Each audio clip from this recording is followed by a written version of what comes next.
Welcome everyone to the Film Vault. That is Anderson. I'm Bryan, your host for today. Yes, Cocaine Bear will be discussed. Everyone's seeing Cocaine Bear, including us. Anderson's bringing Soft and Quiet to the show. Baby Teeth has been assigned to us. Anderson finally came up with the Fabelmans. I think it might be misspelled here. I think it might be misspelled. No, it's Fablefox. Okay. You're right. Either way. I didn't want to do it the service of spelling it. Oh, correct. that's smart. And also the probable winner of Best Documentary was seen by us. We will. No, we're not. Oh my God, What? that's so hard to deal Why? with. Why can we not do it? So hard to deal with. I have movies. We talked about. I called you. We talked about it at length on Yes, the and phone. you said if you can and do then it, let's do it. And then I talked to you just now before the show, and you said yes, that's fine next week. No, Avery, please help. I said let's do it now. And I said I know we're pushing it. We talked about pushing it. You're I'm like not fine. pushing anything. You're like I'm ready to talk about. You're just being. Oh my God. No one called I have me? like 7 movies to talk about. Then great. Fuck yeah, let's do it.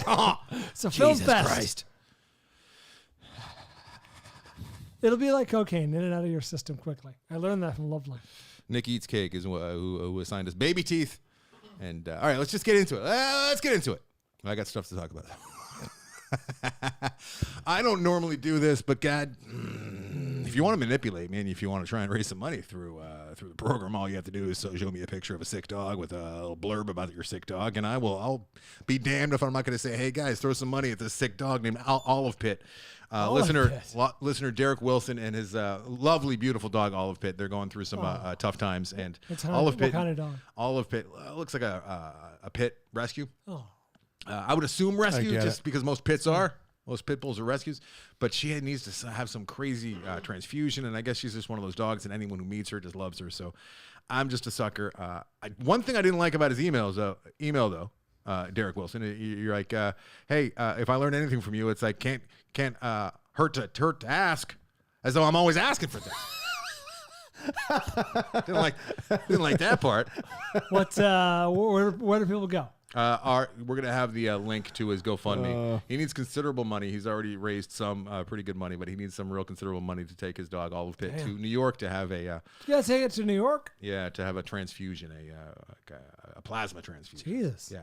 That's not available. Okay, anyway. All right, whatever. I'm reaching out to dog animal lovers who may this is from Derek Wilson, who may have some avenues to help me raise a bit of money for my dog Olive Pit. There are, of course, no expectations attached to this email. Just trying to get this out as much as I can, as this has been very sudden and very hard and very expensive. Feel free to tell me to fuck off. I'm just doing what I can for my girl, which Good for you, buddy. you had me at. I was in some tears looking at that. Oh, So. jeez. Oh, jeez. Also, Mitch Burns has put together this year's. You're going to start Oscar- to get a request for other things guys, with just shut it down. pictures, just pictures of Shut dogs. it down. It's not Hey, I happening. need your tires. Olive Pit is where I draw the Here's a line. picture of my dog. Got a sick squirrel. You're talking to a guy whose cat caught a rat that was in my house like 10 years ago, and I rescued the rat from my cat, kept the rat in a cage, and was calling vets to see how I could fix the rat who had like a fucked up back. Oh, because of the capture by the cat? Yeah, the cat like maimed it, and I'm like, how do I fix this Look rat? at the neurosurgeons. Yeah. Okay, I had Emily Morse call her friend who's a vet, and we were talking in the parking lot. It was I just can't take it. I can't That's take with Emily. That's with Emily. That's right. Mitch. I don't need a handout. I already got this job. That was my handout. Your handout was having this. It's getting the producer's position. job. We'll talk about that in a minute. There, yeah, we just gifted it to you. We had so many candidates that were far better than you, but you're Terribly white, but terribly white. Your dark olive skin. My Olive Pit skin. Yeah. The Oscar Kind of do pool. have olive pit skin, actually. The Oscar pool is happening again this year, Oh, thanks to boy. Mitch Burns. The winner of said Oscar pool will have a decider level to be able to decide what topic We got to charge we me will into do. this fucking thing. They will decide what topic they will have us do. No. If you win the Oscar pool. Didn't we give it away for free last year? Yeah. And the idea that we'd charge people $5 to do it? Yeah, we're not doing that. God damn it. It's free.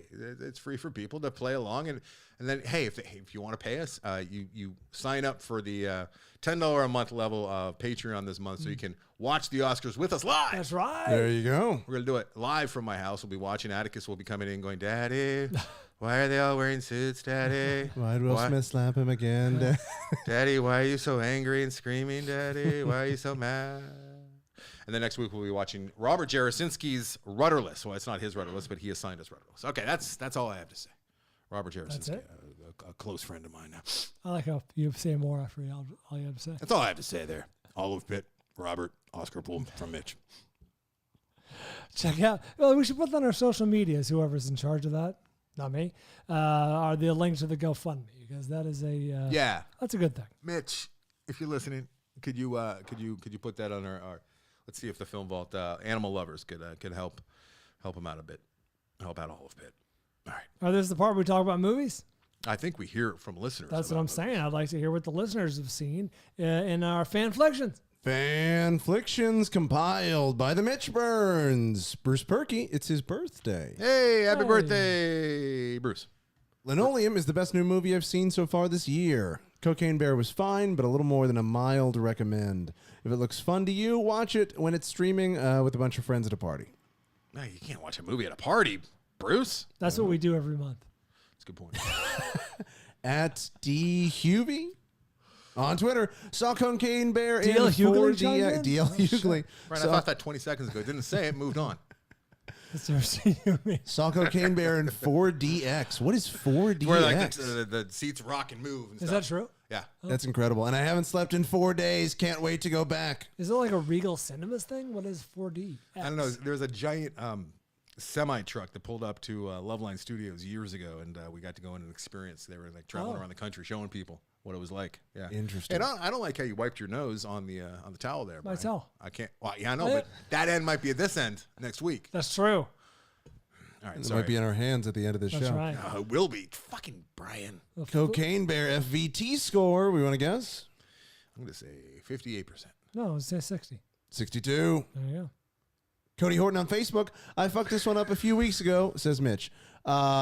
Wattstacks. Hey, Black History Vault. Great document. Did we already see this, Mitch? No, they Yeah, were we were all talking about confused because we thought that he was Oh. telling us to do a Black History Month Film Vault, and then we thought his name was Wattstacks. Okay, so Wattstacks is the documentary. Oh, it's Yeah. that documentary with Richard Pryor. Okay. That's from way back when. Wattstacks. Okay. I need to watch that fucker. Somebody want to sign up and assign me? Working Watt Stacks be seen. Dave Ohnmacht. Argentina, 1985. There's historically accurate nonstop smoking in the movie. Oh, tight. Anderson would love it as it rates a 5 out of 5 on the Cowan smoking scale. It's good. It's everything he wished Hidden Fences was. Yeah, that's true. The movie itself was okay, but definitely see it for the smoking. Oh, I will. Is he fucking with me or does he not? I don't know. Historically accurate films should have smoking if it's a time where everyone was smoking. It's like watching a movie from the 20s in like a bar room or I don't think or he's fucking with a you. casino. I think he thinks it's kind of like smoking porn for you. Can I interest don't you in need Watt smoking. Stacks? It is streaming Uh-huh. on HBO Max. All right. Max on Stacks. That's probably today's the Stacks on last Max. day because it's Black History Month. It'll probably stop Oh, streaming that's a tomorrow. really good point. HBO's like, all right, we've done our part. And an hour and 38 minutes. Brisk. It's not that brisk. I mean, compared to like Hour 38? compared to the Oscar porn we're watching lately, yeah, it's pretty brisk. I'm sorry. Melvin Bad Peoples. Brian, do you like Top Secret? I love Top Secret. Okay. Mitch said, ask Brian if he likes Top Secret. If so, read this. Edward Pretty, Top Secret on Paramount Plus. I didn't laugh once. You fucker. It wasn't funny. It wasn't clever. Wrong. This came out when I was 10, and I don't think I would have thought it was funny then. I guess this is for someone, but it's not That's for me. for me and people that like funny things. Mitch button-hooked you. I disagree on one count that it wasn't funny at all and there wasn't one funny thing because the tunnel scene was very funny. The rest of it, I tend to agree. But the tunnel scene where they're tunneling out to escape, Yep. and then they End up. and then they show the point of view, and it's like some kind of massive tunnel. I think it's one of the tunnels that goes through an entire mountain that's all like lit with tiles, like in downtown LA. Like you know how they got a couple Yeah, of Subway style. I think it was one of those. It just went for miles. It was all beautiful. He's like, I think our tunnel's ready for escape.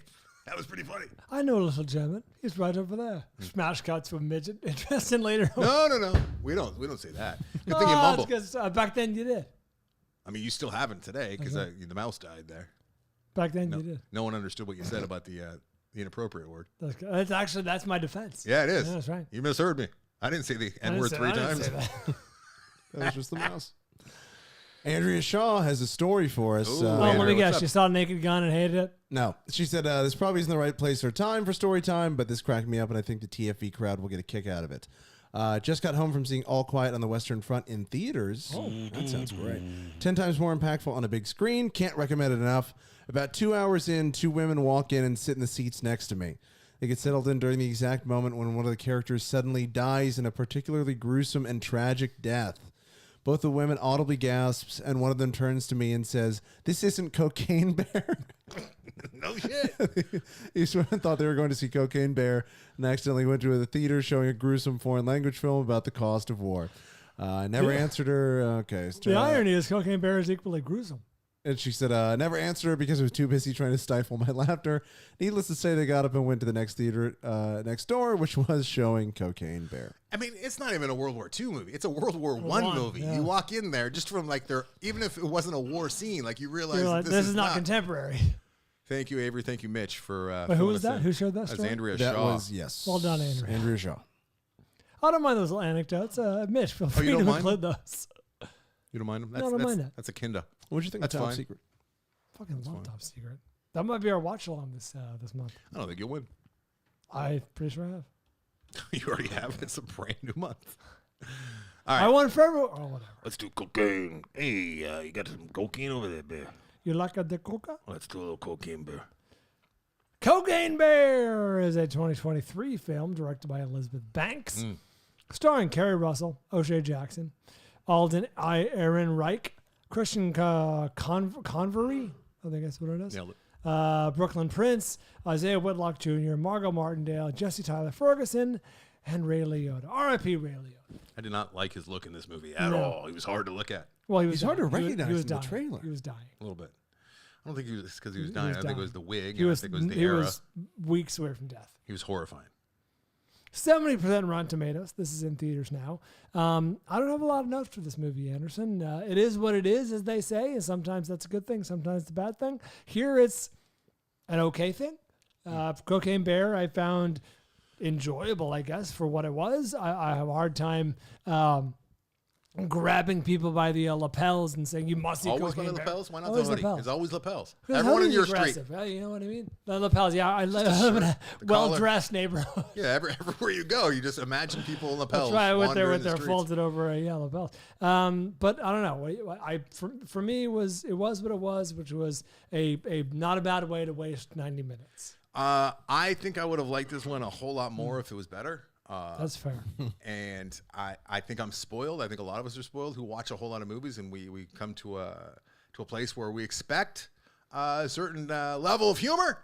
And I think, if I hadn't seen things like Psycho Gorman recently, I think this one would have tickled the funny bone. But we're kind of spoiled with seeing very good comedy, and this was going for that same type of lane as Psycho Gorman, but it didn't even come close to reaching it. Now, if you don't go see many movies and you like your comedy to be broad and you like some good gore, I mean, you're gonna get a lot out of this. The audience, for the most part, laughed at most of the parts they're supposed to. There were some real clunky lines that got no reaction though, which was hard to hear. I thought usually I'm the only one, and I'm just really pissed when everyone's laughing. I'm like, what the fuck? What kind of a world do I live in where people think that's funny? There were some lines of dialogue that were reaching for a reaction. But it's kind of like what Bruce said earlier, who's my replacement over there on Cinematics most weeks. Bruce Perky breaks down a movie way better than I ever could. He's like one of those master sushi chefs. Oh wow! Takes the nice ahi straight out of the ocean, just fucking butchers it, takes it down. But yeah. I wish I liked it more. I heard Elizabeth Banks. Isn't that funny that butchered it is like considered, you butchered it like it's a negative thing, but it's like, no, if you're a good butcher, you actually cut it really well. Usually those butchers are the best ones. They're selling to people lapels. That's true. Oh, absolutely. Lapels all day. Avery forwarded us a link to Elizabeth Banks on Coco. On Conan O'Brien. I listened to part of that, and I really liked the incentive for her wanting to do this movie, which was the true story. It's getting a lot of mileage out of like this is based on a true story. The true story is like the drugs were thrown out of the plane. Most of them weren't even found.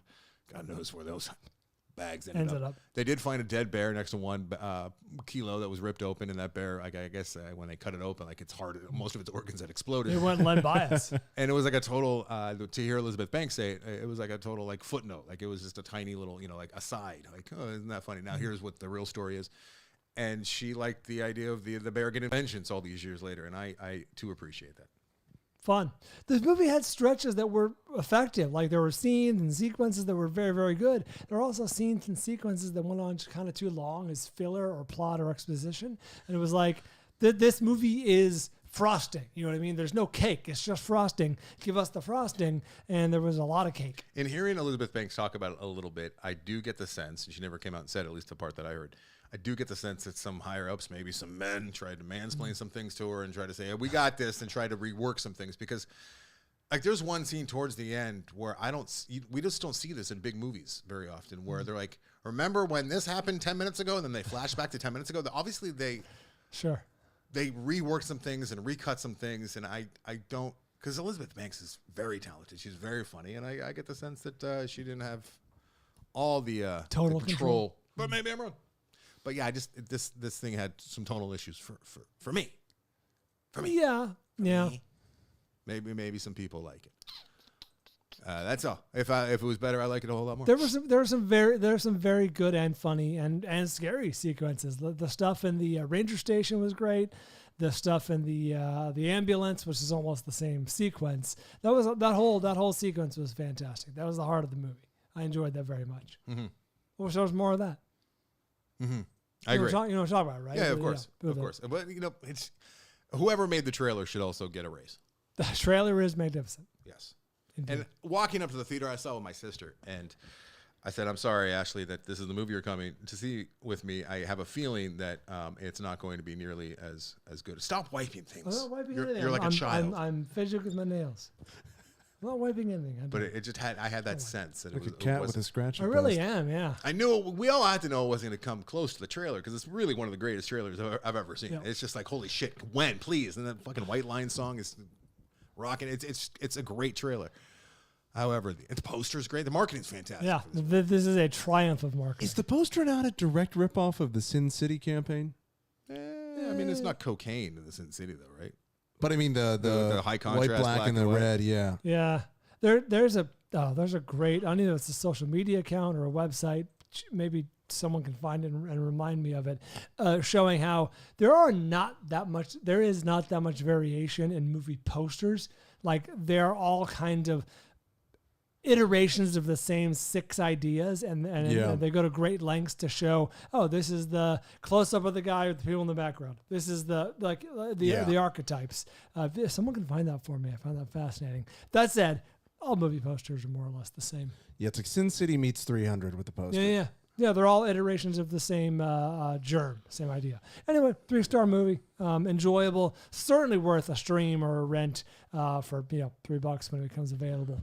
And it's not even one of those ones where I'm like furious because they had so much to work with. They didn't have a whole lot to work with. No, this is fabricated. This is rock soup. It's just like they got a bear. It's on drugs. Let's see what we can do with it. Yeah. Like you know what would have helped it a whole lot is a really good score, like a leitmotif for that bear, like Jaws, but something different. And every time the bear is coming around, because there was a lot of that, like the bear is lurking, the bear is coming, but it didn't have. It was just like stings, and I was like, why didn't they have some better? They had all quiet. Yes. All right, where are we going from here? Where to go? I don't know. We have like 9 places to go. We don't go. Give me some soft and easy. Soft and quiet. I won't talk a whole lot about this movie because it's a ride. Let me tell you that it's a fucking ride. So Blumhouse has produced this one. It is I believe feature debut. It is a feature debut of one Beth de Arujo. A few too many women directing movies. Arujo. And it stars Stephanie Estes, Olivia Lucardi, Dana Millican. All right, it's pretty much all ladies because the story is this. Okay. God, what do I say? What don't I say? What do you say? Set it up. Starts off. It's a woman. She is a teacher. We gather, and she's at an elementary school, and the camera's floating around. I knew next to nothing about this movie other than it was showing up in some top 10 lists. I had read about it when it initially came out last year, but it didn't get me going because I think that a lot of the reviews were like careful and close to the vest. They didn't want to give too much away. But it's in this parking lot of this elementary school, and the camera's kind of floating. And you're like, wow, this is a really long oneer, and it's not really doing anything to impress me here. But obviously, it's a oneer. There's a Latino woman walking by with a trash can. Latina. I was Latinx. and and we float on her for a second. She's got a trash can. Evidently, she keeps the place clean. And then we go back to this very waspy looking Emily. It turns out her name is, who is a teacher there, and she's talking to one of her students. And you're like, oh, okay, this is her story. This is the waspy lady's story. But why are we focusing in on the Mexican woman? And then she's giving her some looks, and you're like, I'm getting Karen vibes here. I'm getting some Karen vibes here from Stefani Estes, who plays Emily, the elementary school teacher. Probably Stephanie, yes. I'm going to call her Stefani. Okay. And the movie ends up going, we follow her. She takes a pie that's covered in tinfoil. Okay. She walks probably 200 yards. We're following her uncut with the camera. This entire movie is a wonder. It's one of those. Oh, my. And it never cuts. It starts in, when school gets out, and it ends right around nightfall, okay? Hour and 31 minutes. I like this. I like this a lot. And we follow Emily up this slight hill. She sees another woman who's kind of wandering around lost. And she's like, oh, you here for the meeting? Meet me in here. And it turns out they're in a little church, and they go in there. There's a bunch of like-minded women. When I say a bunch, there's like 6 of them, right? And it turns out that they got together like on some kind of chat online, and here they are to meet to discuss the world and what they can do about it. She removes the tinfoil, and there's a little swastika cut into the rhubarb. And she's like, oh, just having a little fun, just a little fun. And then these ladies start having little chatskis before the what are they talking about? Before the parishioner or whoever comes in, it says they're talking about how I'm the producer. I heard we got to get to that. The guy that runs the church, like the deacon or whatever it is, he comes in. He's like, hey, pastor, get your shit out of here. He's like, I heard what you can't be here. Get out of here right now. Things escalate. It's got a little bit of Very Bad Things vibe as far as things escalating. There was a movie a couple weeks ago that I also said felt like Very Bad Things, but. I think it was this one you were talking about. Was it this one? Because you were telling me about this last week. No, it was something that frustrated me, I think. A movie that I was like Very Bad Thing. Anyways, not important. I'm not going to say anything more than that. I kind of wish I didn't say the swastika thing. This movie could have been called Karen's Gone Wild. However, I think that would have been a little bit more jokey than what the movie actually is. The stakes are low in the sense that it's a small group, which is refreshing, and I like that because I think we all have fatigue of universe saving, right? However, the things that they do, you're invested, and you're like, what the? All right. A lot of anger, a lot of tension. I'm in. And you can rent this, by the way, for $5. I want to say it's worth a rent. This is a really good movie, and That's movies the only like way this you can see it. So need to be made, I think. And you're really just spending too much time with these fucks for an hour and a half one evening when things go terribly wrong because of their horrible. It really does study. What people do in groups when they feel emboldened, and how they get a little more moxie and confidence when they have other like-minded people around them, even though it's a smaller group. It's interesting. Okay, it's I'm intrigued. It's a ride. Soft and quiet. Big thumbs up over here. Big thumbs up for Karen's Gone Wild. Oh boy! All right, let me just jump into a movie that I saw that you did not see, and I wish I can give it the same robust endorsement. It's good, but I have a hard time recommending Causeway. You did see Causeway? I did not. Good. Causeway is a 2022 film directed by Leila Neugenbauer. She is a theater director of some renown, and this is her film debut. Starring Jennifer Lawrence and Bryan Tyree Henry. Oh, Paperboy. This is a real two-hander. You got a lot of Jennifer Lawrence and a lot of Bryan Tyree Henry together. 84% of Rotten Tomatoes. Apple TV Plus is where you can stream this. And it is nominated for Best Supporting Actor. Oh, that way. Okay. For Bryan Tyree Henry. I've been meaning to see this one as well, but I'm not nearly as eager as you are because I got some Paperboy to still catch up on. I still got one episode left. Saving it? Yeah. So Bryan Tyree Henry is up for an Oscar, deservedly so. He's really, really good. Some great character reveals about him. The movie opens with Jennifer Lawrence in like a live-in rehab facility, right? She's undergoing some pretty intense occupational therapy. She's having a hard time grabbing just water glass. She's doing the touch the nose thing. All the very intense therapy. What is the therapy for? You come to find out that she was in Afghanistan. She was blown up. She's in the Army Corps of Engineers, and she was in a caravan to, I think, make a dam. Terrible. To make a dam? To make a dam. I'm sorry, Brian. That was very rude.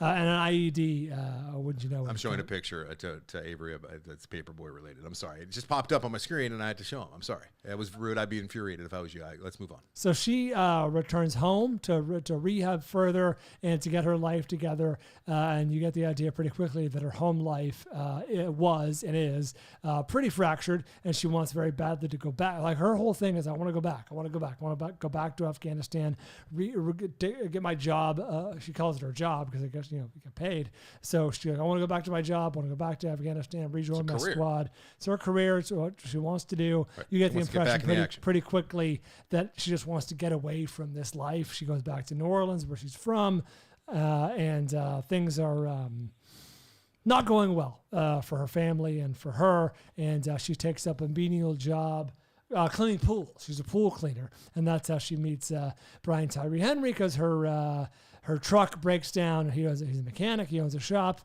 Turns out he has a prosthetic leg. Find out more about that later. And they struck up an unlikely friendship, these two strangers who start hanging out a lot together. I'm going to kind of leave it there because things are revealed. Things are told. It's a two-hander / character study because there really is no plot to this movie. Characters. That's a really good point. Yeah, character studies, because there's not much of a plot. They just hang out, get to know each other, and secrets are revealed. Mm-hmm. There is a strong emotional climax that I definitely reacted to. Oh, really? Yeah. That said, this is a hard recommend, man. Even though it's short, it's like an hour and 40 minutes. It's slow and quiet. And sounds very soft and quiet. Yeah, but no Nazis, nothing to hang your hat on. Is it a schlog? What? Is it just a schlog? A little bit. I mean, not as much. What did I talk about a couple weeks ago that I was like, this is just a tough one? Oh, Closer. Yeah. Or was it Close? It was close. That was very difficult. This one's a little more poppin' just because you're getting a fun, unlikely duo friendship. I like both of them very, very much. This is not a waste of time. So, it's a good movie. It's just, I don't know if you're going to get a lot from it. That said, Bryan Tyree Henry is excellent, a deserved Oscar nomination, and if you're a completionist like me, this should be on your list because it is a good movie overall. I got to give it its due. Brian, what? I mean, I don't want to. I guess it's a good system that we have set up, and you're watching the Oscars like you do every year. But I mean, when like Mad God is not up for a best animation, I mean, how do you just you're cool with that? No, I'm not, but I can't control so many things. I can't control its nominated, but I would. You know what? I don't think I would have known about Causeway had it not been for the Oscars. So, credit there.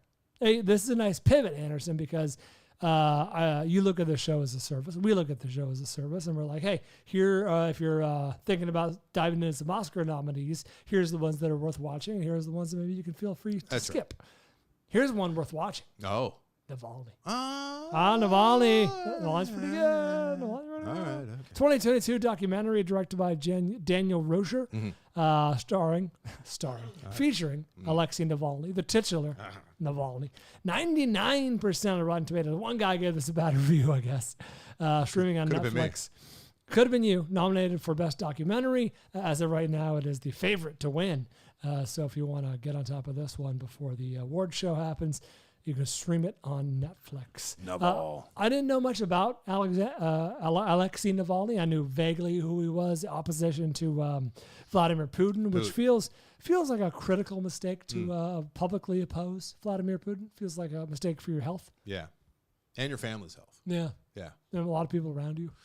All right, so here's the story. Here's the gist. People are salivating and loving this documentary, and they've got a lot of access, and a lot of crazy shit happens. He gets poisoned early on. That's why it's a story. So we're not giving too much away.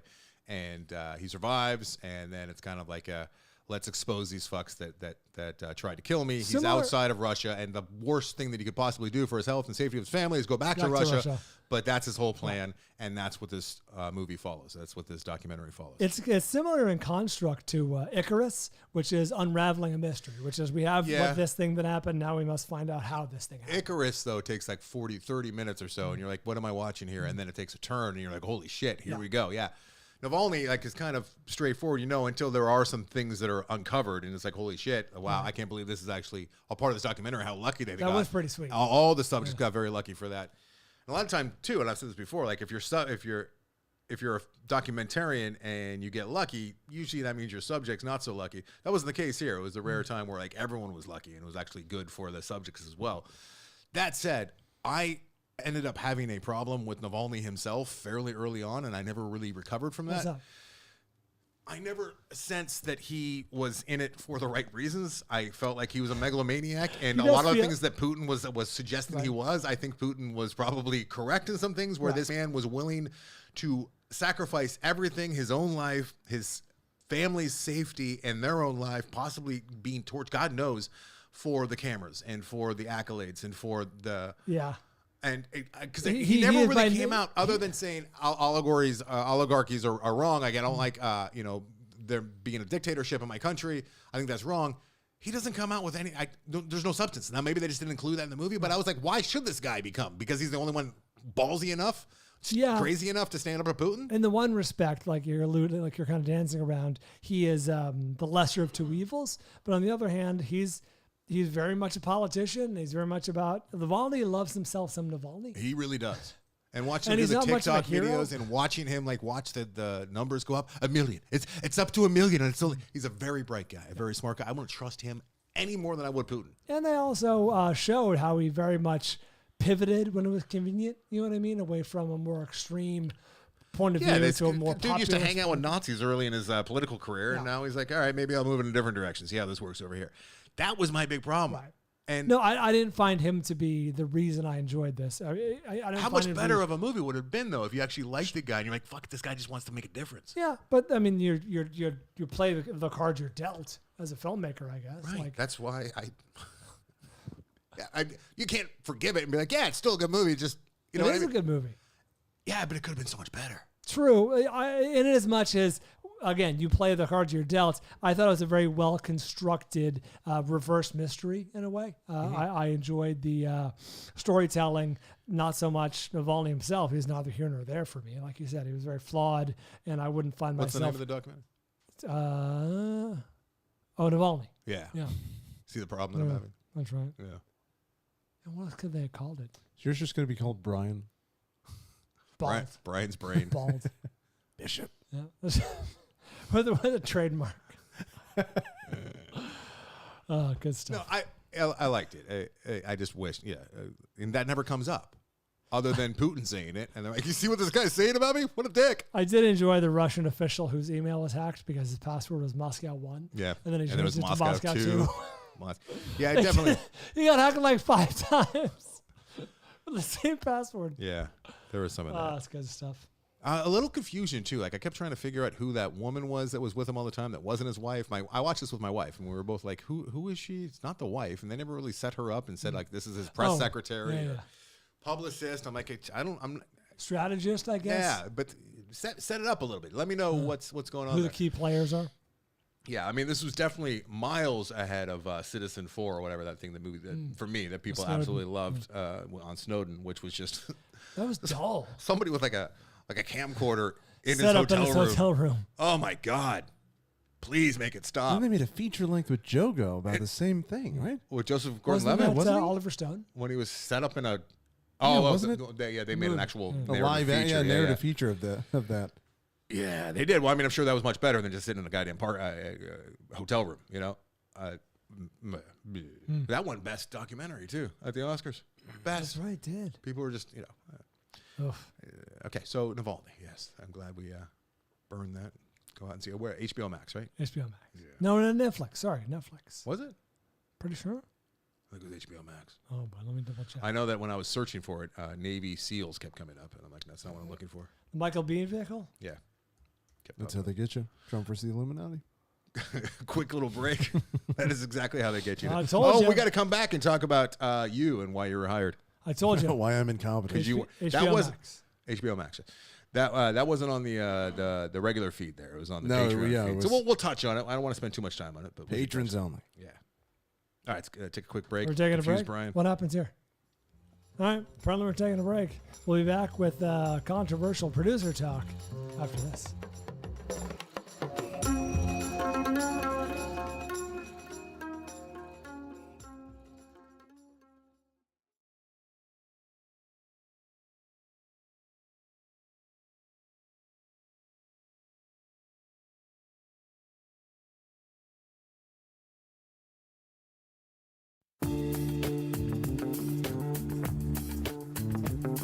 Welcome back. Do we only have one movie left to talk about? No. I only have one. Oh my God, there's only one. How'd that happen? No, we got Baby Teeth, you dumb fuck. That's the one. And Fablefox. Oh, I forgot about Fables. Can't forget about the Fable Fox. Fableman. I don't know if you did the math here, Brian, but fable means story. Not the way it's spelled, but okay. That's what they're going for. And man is it's a man with that. Well, what is a man really? What is man? What is chicken? What is a dog? This is a story about a man who grows up to tell stories. Oh shit! It's right there in the title. Yeah, it's pretty. It's right there. Wow. One of the many reasons why I didn't want to watch this movie. One of the many reasons. Are we getting right into it, or we're going to talk a little controversy? Well, you set it up. We got to pay it off. Yeah, we have to, because Avery, fuckhead that he is, was not part of the Patreon episode, which he never is. I don't have him come all the way out to my place. That wasn't part of the gig when we hired him. And it did come up a little bit on the. Let me change the camera just in case people are watching this. It did come up a little bit on the episode, yeah, because turns out somebody quit being a Patreon member because Avery my lack of contributions. Yeah, and I became a bit enraged. That's justified, though. The test was to see if Avery actually heard, and he listens. I did. He listened to the Patreon. He listened to the Patreon before he was even the producer, so you guys can fuck yourselves. Yeah, so I got to hear that first thing on my Friday morning. Woke up, my coffee's brewing. I turn on, a little film vault. I forgot it's the end of the month. I'll throw this on. You know, because I get to listen like a listener. You know, right? So I'm not there for it. It's enjoyable. Right. Throw it on, and I am besmirched at 6:55 in the morning. That's not a good. You don't really have your filters up here, right? Your skin's still a little tan, man. I'm sorry. I'm sorry, This is the buddy. part of the movie like he looks at his coffee, dumps it out. I'm sorry, buddy.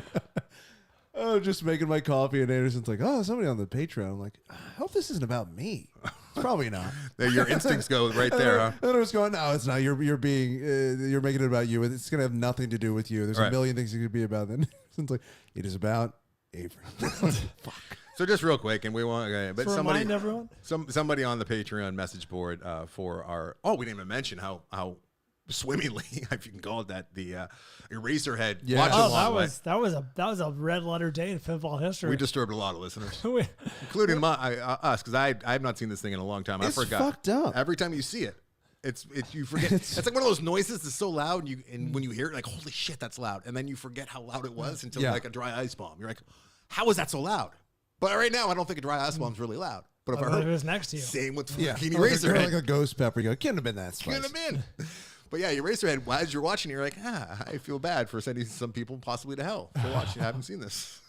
There were people having watch parties with us at their own homes. People were watching it with their significant others. It's a mistake.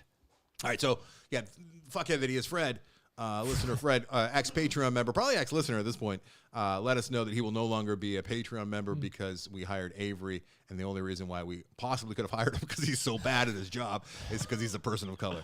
And that enraged me. That actually upset me that he saw through our scheme. Because he suggested that Avery, one of the many things that he called up as far as Avery's shortcomings was that he had not even seen Eraserhead, which I had forgotten. You absolutely saw. Also, I've mentioned that several times on the show. Yeah. Every time you've mentioned the watch along, I've gone, I was made to watch that in high school when I was 16. It's early. really Yeah, you fucked said up. it's not a great movie to watch at 9 in the morning. Ironically, here we are all these years later, not a great thing to hear about. 9 in the morning. How you're a terrible producer. So what I enjoyed was that he simultaneously complained about how I was horrible at my job, and then also that I was not on the show enough.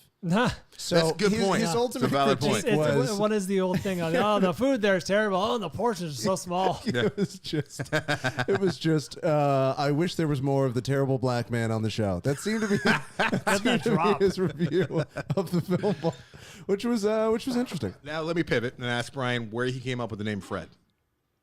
Oh, it seemed Fabelmans.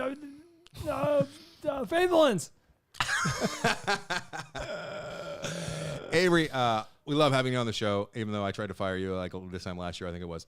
No, it was like May. Naturally.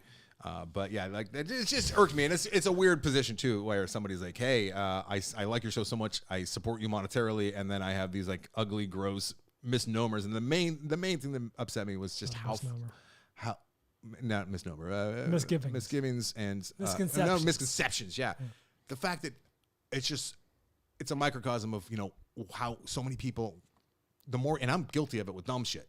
Like not big stuff, but like with movies and stuff, and sports, and hockey. But like people believe that they know what the fuck happened or how things went down, or like they're in the room and you have to the point that he even got the fact that you haven't seen Eraserhead wrong. Like he just had none of his facts right, and he wanted to boast about them in a place that didn't even belong. So what I love too is part of his argument is that I've seen nothing, and while I will say I'm kind of delayed on the current movies this year. Most of the movies you guys bring up in the top 5, almost regardless of the topic, I've seen probably 80% of those. I usually go, I remember that scene. I've seen that thing. I've seen that. Fred, if you really want to know what's wrong with Avery, email me separately and we'll talk. There's plenty of criticism. Yeah, there's plenty of valid criticisms. That happens to not be fair. Yeah. So I would suggest you might have seen more movies than Bryan. I think that might be a possibility. It's possible. On the way after whisper that. It's not a secret. Taking film class in high school. Yeah. That's a good point. I'm learning. 9 in the morning. And then 6:55 in the morning, you're taking abuse for not seeing a movie that you did see at 9 in the morning like 10 years ago or whatever. The irony. I think I just audibly went, Jesus. I'm sorry, buddy. You could have called me. I was up. You could have called me and been like, let's talk about this fuck. No. It was quite all right. It was one of those things, just had the cup of coffee, walked around the block, and I was like, it's kind of funny that he hates me and wants more of me. You know what? I'm sorry that it affected you that much. I think I kind of take your thick skin for granted and your thick, lovely brown skin for granted. But it's like anything, right? Where it's... no matter how thick your skin is, it does get you at least for a little bit. At least initially as well. Yeah, and then I got over and then I saw the humor in it, which, along with me being the Christmas douchebag. Long story short is you'll be taking a $1.83 pay cut from my side. Bryan, it's his call if he wants his $1.83 that he's losing from Fred. That's fair. But as far as what we pay, we have to dock him $1.83 because he cost us Fred. That's a good point. All right, well, fair's fair. If anyone would like to pick up where Fred left off, come on board. And if Fred would like more of my exclusive content, at Avery Comedy on Instagram. That's right. You're going to see him live this Friday. Oh, if there's assassination attempts. Assassinate. Don't you have to be like a political figure? Well, what a waste of time that would be for everybody. I have a life goal. Waste of my time, waste of Fred's time. You have a what, Brad? I have a life goal to be assassinated. That would not shock me. I would like that. God has tried. Yeah, but well put. Well put. All right, Fable Fucks or Baby Teeth? Let's finish up with Baby Teeth. Let's do that. And if you're like, if you only have so much time to listen to podcasts and you make it a habit of not listening to ours all the way through, a mistake this week. You're going to want to hear us talk about Baby Teeth because it is worth your time, says me. Yes, and if you're another one of the Freds out there, just remember I'm also half white, so if it helps to imagine that I'm fully white. No, that makes it even worse. Ahead. That's commingling. They don't like that at all. Just imagine I'm fully white. Go ahead, take it away. The Fablemans. Alex Simpson, listener Alex Simpson, he went around the traditional route, and he paid me directly for me to watch. Wow, the Fable that Fucks, feels like it's taking money out of my pocket. Well, I mean, it's he goes all Fred on me. It's not part of the deal. Like I will watch anything you guys want to watch, even though I haven't reset it, and I'm not doing that at the moment because time is thin. But around the Christmas holidays, I said, $150, I'll watch anything you want, and we'll talk about it for 30 minutes. So I did that with Alex, and then he reminded me that you didn't give Fable Fucks Fablemans. Well, sure. I was assuming you'd see it like the next week. So we're gonna do. So you never Flickfest Fable? Well, He's like, it was never here. It was okay. It was what it was. So then I'm the problem. So why don't you take it away, Brad? He paid you to watch Fablemans? Yeah. Wow. Yeah. Wait till you see what he paid us to watch, though. Probably next month. Well I hope he's in Bentley well. 3 hours and 40 minutes. Well, I might say it. I'll say Fablemans. 3 hours 40. The Fabelmans is a 2022 film directed by Steven Spielberg, starring Gabriel Labelle. Did he direct it or live it? Who is Steven Spielberg? He is proxy for Gabriel Labelle, who plays Sammy Fableman. Sammy. It's Michelle Williams, Paul Dano, Seth Rogen, Judd Hirsch, Sophia Coppola, and Julia Butters are in this film. 91% Rotten Tomatoes. This was in theaters. Where can one see this now? I rented it like on something called Amazon. Okay. Primer. Yeah. And I didn't write down because at the time there were no Oscar nominations. You know what? While watching this, I think the biggest laugh it got out of me was I was watching Judd Hirsch's performance, And I'm like, I bet this guy's up for like best supporting or something for this fucking over the top ridiculous performance because this is so Oscar baity and bad. It's just bad. It was so stilted.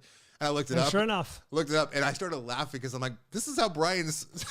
This is the group of people that thought that this was an Oscar-worthy, one of the 5 best male supporting performances of the year, is who picked the other movies, who Bryan's choosing to watch all of which is funny. It's funny. First of all, I saw this before the Oscar nominations. What was that performance other than just absurd? It was short. Thank God. It was brief. You know, my favorite part of that whole scene is his uncle, whatever his name is, Judd Hirsch, played by Judd Hirsch, is leaving. And the entire family, all the Fablemans, are standing out front of the house as though they're waiting for a professional photographer to take the family portrait. Why does he have them stand like that, Bryan? Why is he the most stilted director in the world? Maybe it really happened. Just like that.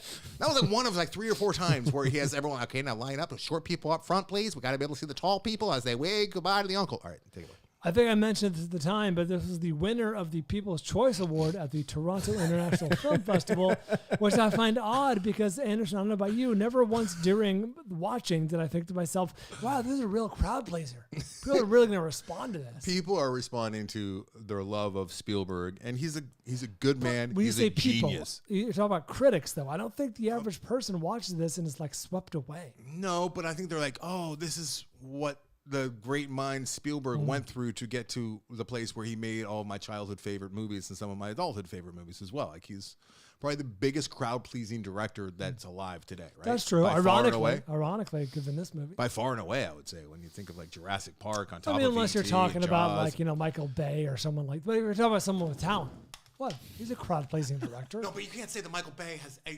No, I'm not. But you simply posited him as the most crowd-pleasing director. Yeah. I'm not disagreeing. I'm simply saying successful crowd-pleasing director of our time, of his generation. Okay.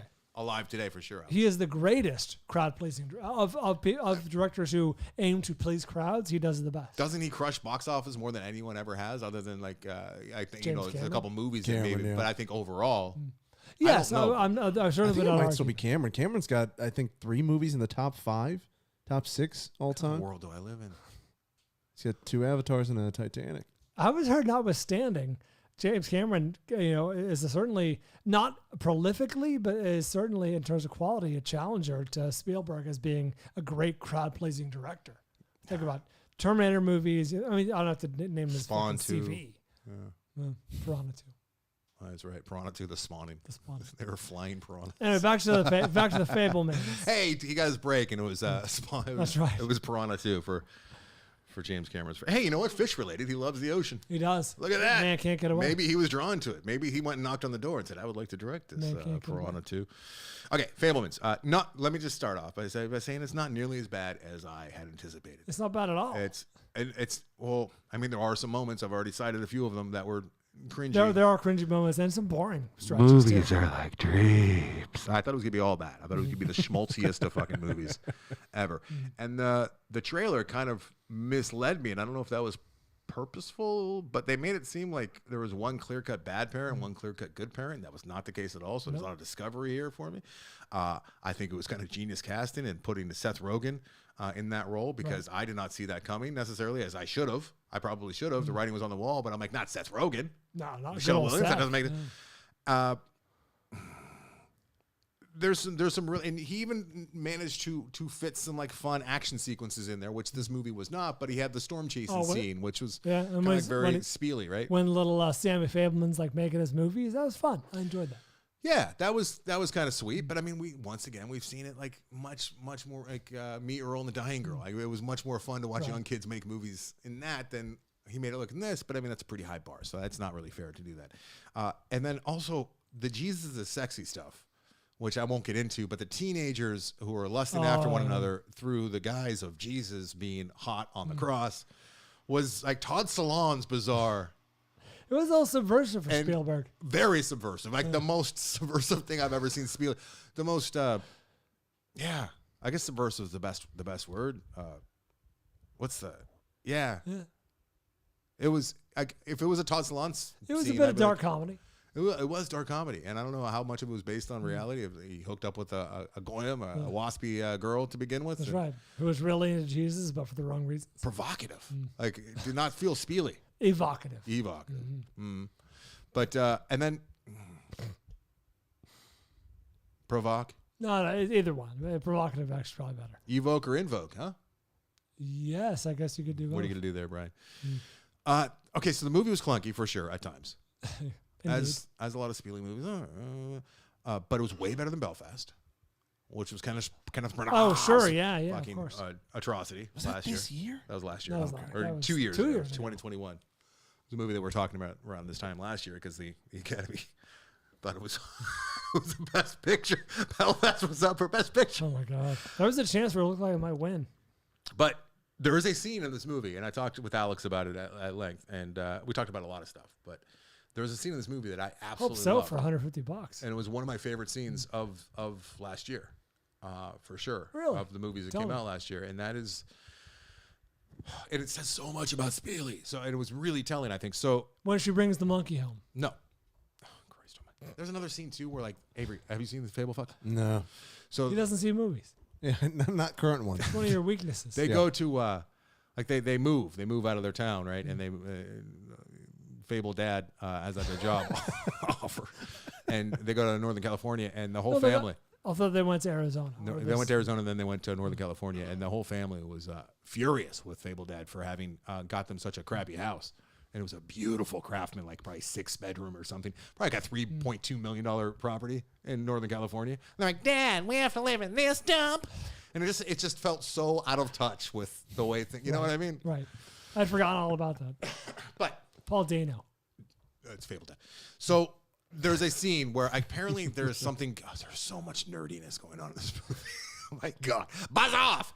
Fucking Sammy Fableman at one point says, buzz off to a bully. Buzz off. Yeah, beat it. Cringy lines of dialogue. I know. Movies are like trees. Sorry, so this That's great, Fablemans. this great scene. So he's found his calling with film early on. There's some really great stuff of him, holding little 8mm cameras and Bolex cameras and winding them, and he falls asleep to it, cranking, which it's film nerd stuff, which I appreciated and I liked. And him cutting on the actual little celluloid, I liked all that. Looking through the viewfinder, and he discovers some things that he was there for. He filmed in person, but he didn't realize it until editing and looking at that was interesting to see, like, him finding the power of movies and how he could really see things that he couldn't see before, and then making a choice of what to show ultimately, right? And we're seeing the genesis of this storyteller, maybe the greatest storyteller shy of James Cameron, as we've discovered here and now. Michael Bay. Gotta be kidding me. And he's tasked with doing this. And this is for those of you who may not have seen it. And am I giving stuff? I mean, So far, no. he's tasked with. What is there to give away in this movie? He's tasked with making a short film for his graduating class, or the class right above him is not clear, at his high school. No, it's their graduation day. Is it him? His graduation too, or are those kids above him? No, he's in. It's their Unclear. senior class. Okay, so it hasn't been decided one way or the other. We don't know. And It's a mystery. we'll probably never know. If I ever have a chance to meet Spieley in person again, I will ask him this to get to the bottom of it. So he's tasked with making a movie because he's known as like the movie guy. And like one thing leads to another. He has access to this really good camera because of Jesus, hot pants, who loves Jesus, and he's going to do it of his class, or maybe not his class. For their senior skip day. For the fake senior ditch day, right? Which is something that they all do, I guess, but it's fake and like it's sanctioned by the principal. Yeah. And they all go to the beach, which looked like Zuma 0, by the way. I think it was shot out here. Good. And he shoots it, and we see him shooting it, and there was like some fun stuff at the beach of him shooting it, and then he goes and he edits together, and then he shows it to the whole class, like at the prom or whatever it is, right? And he's just had an emotional. He just had some shit happen to him, so it was well constructed, and it was a good time for him to be showing something to the large audience he's ever shown, probably with exception of maybe that war movie. Not important. It's the most important movie. He's showing it to his peers, right? And I can only imagine what that must have felt like. Featuring them. Yes, featuring them. So there's a lot on the line, but he can't even think about it because he just went through some shit, and then he goes in the hallway. Long story short, I didn't need to take 10 minutes to get here. I was going to say. He makes the bully look really good in this thing because the bully is like an Adonis, and everyone thinks of him as the golden boy, even though he's a piece of shit, right? But Spieley shoots this movie and cuts it so that he is the center of attention. He is the hero of this little ditch day. and makes him look like he could fly. Is actually a quote from the movie. So he's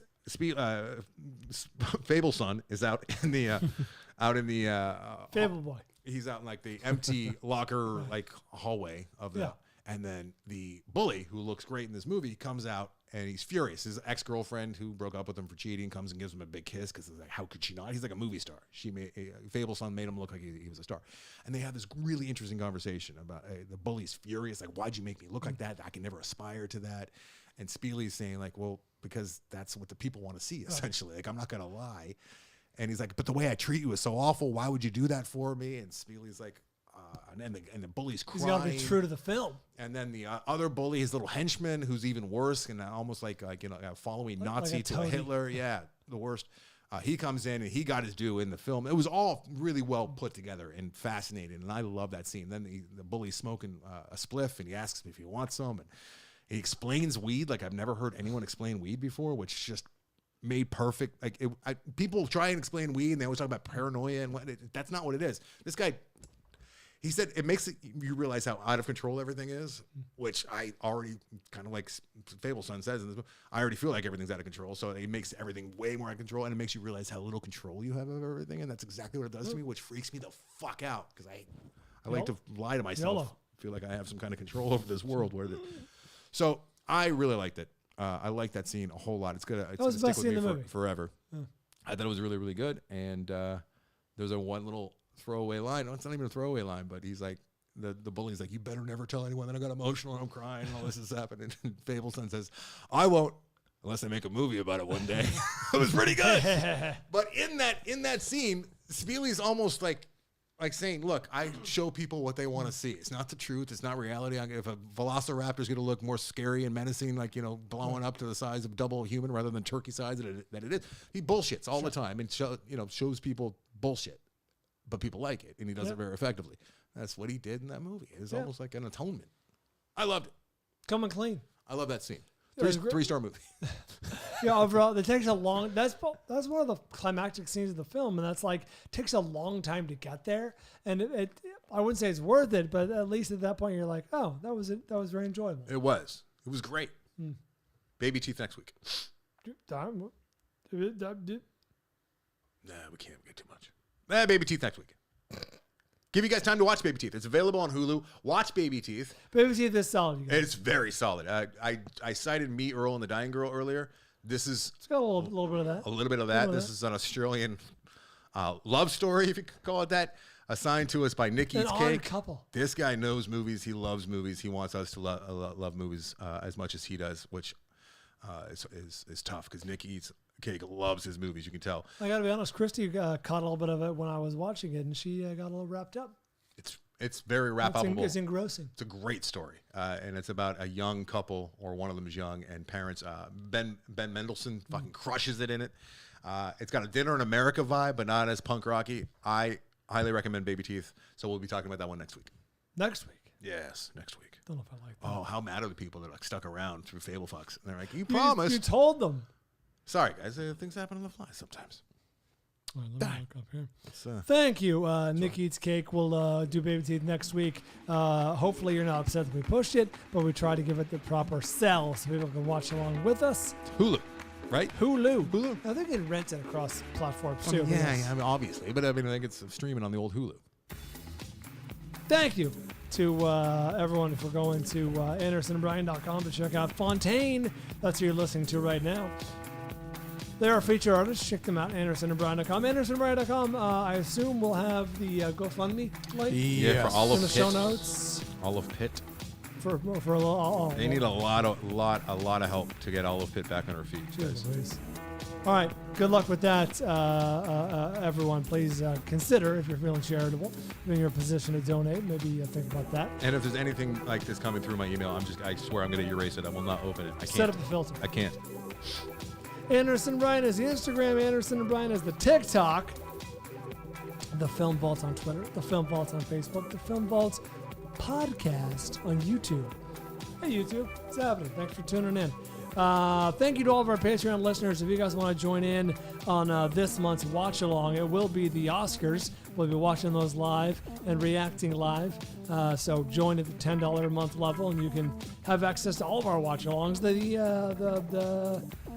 The Racerhead one was a high water mark. We had a record turnout, and we had, like I said, people hosting parties on their end. It was quite a Yeah, and if you want to hop on for the live Oscar watch along, you have access to all of those the past ones that we've done with Killer Clowns, Outer Space. You get access to the hidden links, YouTube links to all of those if you come up to the $10 a month level. So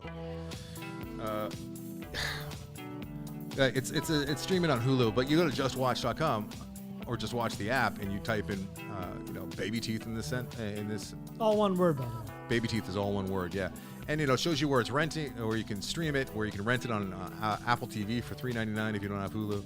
And then it shows you Disney Plus. I'm like, this is not a Disney Plus movie. But they're bundled. But it's a bundle. So they hack the system so they even get more FaceTime. You know what I mean? It's kind of like what Spirit Air did. Like, obviously they just hacked the system. They're like, hey, we're gonna charge $100 a ticket, and then everything's upgraded to walk there. on the plane is an extra $80. To if you have a box of Kleenex, that'll be $90.